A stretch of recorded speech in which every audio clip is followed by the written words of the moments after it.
हाय, मैं मिथिलेश चौधरी, संध्या इंटरप्राइजेस इन Sandhya flex rubber and PVC product में आपका स्वागत करते हुए आज आपको बताने वाला हूँ टिटानियम डाइऑक्साइड क्या है और टिटानियम डाइऑक्साइड का आज इम्पोर्टेंट कितना है। टिटानियम डाइऑक्साइड जो है या रबर इंडस्ट्री हो या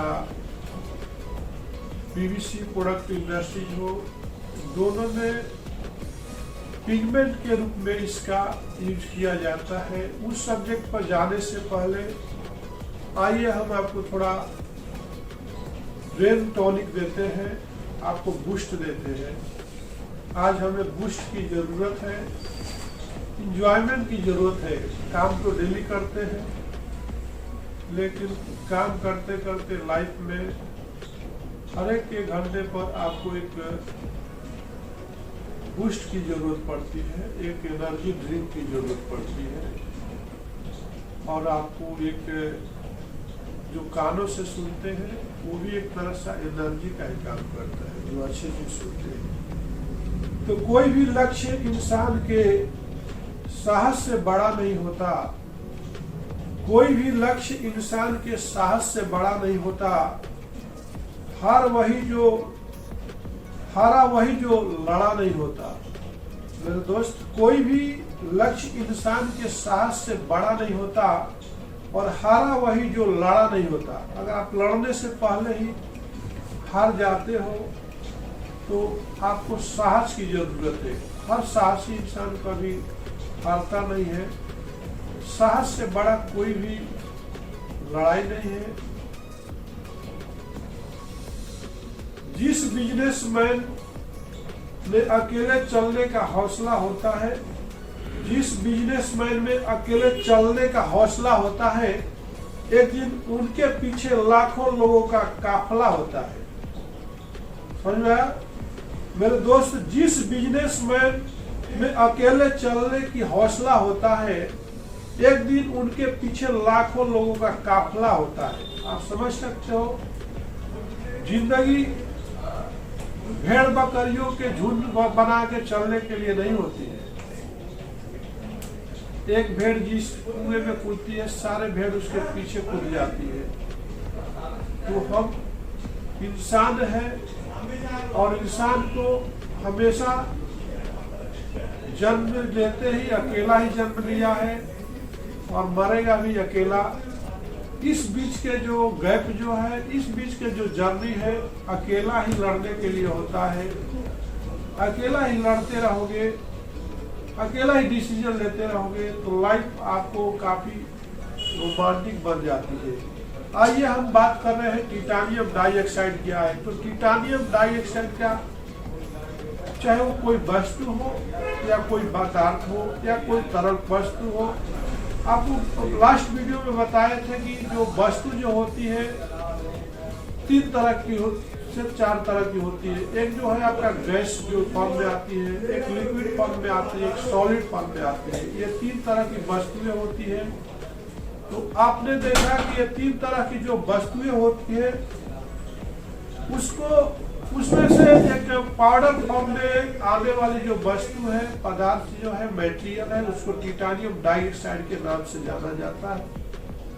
तो टिटानियम डाइऑक्साइड जो होता है, जिससे आप पीवीसी का प्रोडक्ट बनाते हो या एलडीपी का पाइप बनाते हो, तो जो व्हाइट मार्किंग का जो काम करता है टिटानियम ही करता है। जिससे आपको कोई कलर कंपाउंड बनाना है या रबर में बनाना है या कोई भी पीवीसी में आपको कोई कंपाउंडिंग करना है, कोई प्रोडक्ट कलर में फुल चाहिए, तो आपको वहाँ पे टिटानियम को यूज किया जाता है, ताकि उसमें ग्लैमरस आता है और शाइनिंग लाने के लिए टिटानियम डाइऑक्साइड बहुत अच्छा भूमिका निभाता है। तो हम जब मटेरियल को परचेज करते हैं अपने लेबोरेटरी के अंदर, तो हमको प्रूफ करना होता है कि ये टिटानियम ऑक्साइड है कि नहीं है। कैसे प्रूफ करेंगे कि ये जो है टिटानियम डाइऑक्साइड है? तो उसके लिए हमको फर्स्ट ओवन में मॉइस्चर कंटेंट चेक किया जाता है। तो मॉइस्चर कंटेंट को जैसे हमने लास्ट वीडियो में बताया था कि 105 डिग्री टेम्परेचर पे 2 आवर्स आपको रखना होता है। फर्स्ट वेट इज आपको लेना होता है, ग्लास डिस्क लेना होता है। इसके बाद ग्लास डिस्क में आपको सैंपल लेना होता है। उस सैंपल के साथ ओवन के अंदर 105 डिग्री टेम्परेचर पे आपको रखना होता है 2 आवर्स के लिए। जैसे 2 आवर्स कंप्लीट होता है उसको बाहर लेकर के फिर उसका थर्ड वेट करना होता है। तो उससे हमको मालूम होता है कि इसका अंदर मॉइस्चर कितना है। तो मॉइस्चर कंटेंट जो है 0.5% से ज्यादा नहीं होना चाहिए अगर वो टिटानियम डाइऑक्साइड है तो। इसके बाद रिलेटिव डेंसिटी की बात करते हैं। तो रिलेटिव डेंसिटी जो होता है 3.8 पाई से लेकर के 3.9 पाई से ज्यादा नहीं होना चाहिए। अगर हर एक चीज का एक डेंसिटी होता है, हम आगे बताएंगे कि डेंसिटी, स्पेसिफिक ग्रेविटी और रिलेटिव डेंसिटी ये सब क्या है। बल्क डेंसिटी भी देखा जाता है। जो भी पाउडर फॉर्म में मटेरियल आपको लेबोरेटरी के अंदर मिलता है, चाहे टाल्कम पाउडर हो, चाहे चाइना क्ले हो या सिलिका पाउडर है, जो भी आपको पाउडर फॉर्म में जो मटेरियल आप लेबोरेटरी के अंदर रिसीव करते हैं उसको टेस्ट किया जाता है बल्क डेंसिटी। तो बल्क डेंसिटी का भी इसका चेक करते हैं तो 0.5 से लेके 0.8 तक के बीच में रहना चाहिए। अगर आगे हम बात करते हैं पीएच वैल्यू भी एक इम्पोर्टेंट होता है। उस मटेरियल के अंदर कितने तरह के कॉन्टेक्ट मिले हुए हैं जो हमारे प्रोडक्ट में कहीं प्रॉब्लम तो नहीं करेंगे। जैसे कि जहाँ पे एसिड की मात्रा ज्यादा होती है वहाँ पे पीएच वैल्यू ज्यादा होता है। जहाँ पे एसिड की मात्रा कम होती है जैसे हाइड्रोक्लोरिक एसिड, सल्फ्यूरिक एसिड, इस तरह के काफी एसिड जो होते हैं काफी हार्मफुल होते हैं फूड प्रोडक्ट को लेकर के। तो वहाँ पे पीएच वैल्यू इम्पोर्टेंट होता है। तो पीएच वैल्यू जो है 6 से 8 तक के बीच में रहना चाहिए। अब आप बात करते हैं लॉस ऑफ इग्नोरेशन का। जो जहाँ पे आपको लॉस ऑफ इग्नोरेशन की बात आती है, जैसे कि जहाँ पे वल्नरेबल मटेरियल होता है, जैसे कोई भी पॉलीमर है तो उसी को ओवन में टेस्ट किया जाता है। इसको हम आइस कंटेंट के नाम से बोलते हैं। लेकिन कुछ ऐसे मटेरियल होते हैं जो पाउडर फॉर्म में होते हैं जो जलते नहीं है, वो ओनली लॉस होते हैं। उसको हम लॉस ऑफ इग्नोरेशन टेस्ट बोलते हैं, जिसको बफर फर्नेस के अंदर 850 डिग्री टेम्परेचर पर 4 आवर्स के लिए रखा जाता है। जिससे फर्स्ट वेट आपको बॉल टाइप का जो क्रूसिबल आता है और क्रूसिबल प्लस सैंपल वेट लिया जाता है सेकेंड वेट, और उसको बफर फर्नेस में 850 डिग्री टेम्परेचर पे 4 आवर्स के लिए रखा जाता है। उसको बाद जैसे 4 आवर्स होता है तो फिर उसको हम कूलिंग के लिए आधे घंटे लाते हैं, रखते हैं कम से कम अपना रूम टेम्परेचर तक आ जाए, फिर उसको वेट करते हैं। तो आपको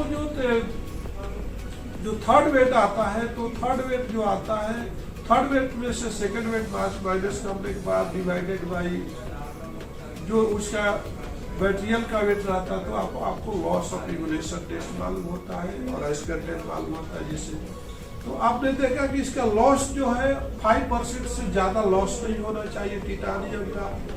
तो अगर हम प्रूफ कर लेते हैं कि ये टिटानियम, इतने सारे प्रॉपर्टी मिलने के बाद, इतना केमिकल कंपोजिशन मिलने के बाद हम उसको प्रूफ कर सकते हैं ये जो रॉ मटेरियल है हमारे प्रोडक्ट के लिए सुटेबल है। ये टिटानियम डाइऑक्साइड ही है, दूसरा कोई मटेरियल इसमें मिक्स नहीं है, मिलावट नहीं है। तो आज का वीडियो देखा कि टिटानियम डाइऑक्साइड क्या है और इसका इम्पोर्टेंट क्या है। आए दिन हमारे बहुत सारा प्रोडक्ट में इसको कोटिंग करने के लिए, मार्किंग करने के लिए और एक कलरफुल प्रोडक्ट बनाने के लिए टिटानियम डाइऑक्साइड का इस्तेमाल किया जाता है।